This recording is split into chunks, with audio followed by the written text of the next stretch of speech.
global workplace stresses ranked, remote workers versus first line workers here. So you've got, there's a few things on here, but there's a couple of key ones that I want to mention, okay? Lack of separation between work and life. Remote workers, the most important, okay? So that was the biggest stressor, yeah? So that's why it came on that, and also remember, if they're working remotely, they're potentially working in isolation as well. So that's why I've linked these two things together, okay, because you know they can be obviously together. For first line workers, it's still number 3 actually, and that's been probably because people have had to work longer and different and all this type of stuff.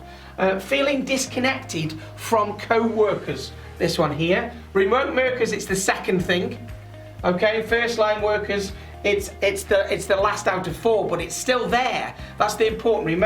First line workers have probably seen other people. That's the thing. Whereas remote workers feeling disconnected again. So look at those 1 and 2 stresses: lack of separation and feeling disconnected, which is perfectly kind of backing up our isolation problem that people have. Okay, so some people might not even realise the isolation is affecting them. They might just feel a bit off, a bit low, a bit grumpy, a bit whatever it may be. But I think this shows us, and the points that I've already put on the slides today, that isolation impact can have quite a big impact on us, and it is something that we can, the great thing about it is there's something we can do about it.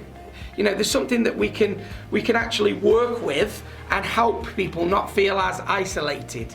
A few of you might have seen this before. This is a energy matrix, okay? I'm not going to go through it in detail, but the reason I've put it up is because, remember, one of those points, how people are feeling because of the pandemic, is burnout. Now, if you look down here in this corner, burnout, the burnout zone, energy is negative and can be low when it's burnout. If negative energy is high, it's normal survival mode. And people have been through that.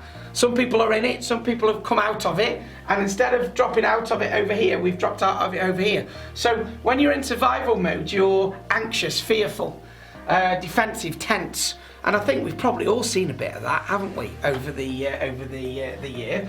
But there's now all the research is pointing that people are not so much in this zone, they're more in this zone. Now the burnout zone is exhausted, dare I say burnt out, can feel a little bit defeated, hopeless, sad, grieving it's got there. It's that time where you kind of go, do you know what, I'm just a bit worn out. I'm just a bit from the whole year, and I can't tell you how many conversations I'm having at the moment where I say to people, are you all right? How are you?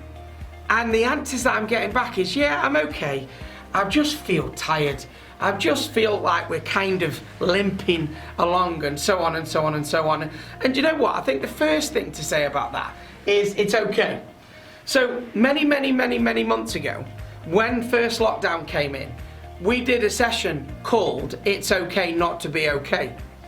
And I suppose I want to reiterate that at the moment. However, other people can help you with this. So if you are feeling a little bit burnout, a little bit tired, a little bit worn out, a little bit, will this thing ever end? It's up and down, left, right and centre. The rules keep changing. Are we in lockdown? Are we out? What tier are we in? What does it look like next year? And so on and so on and so on. That's why, excuse me, get it out in a minute. That's why the mindfulness piece is really so important, because it will help you calm and change that burnout energy into recovery zone energy. So when you go into recovery zone, you are relaxed, you are unfocused, you are mellow.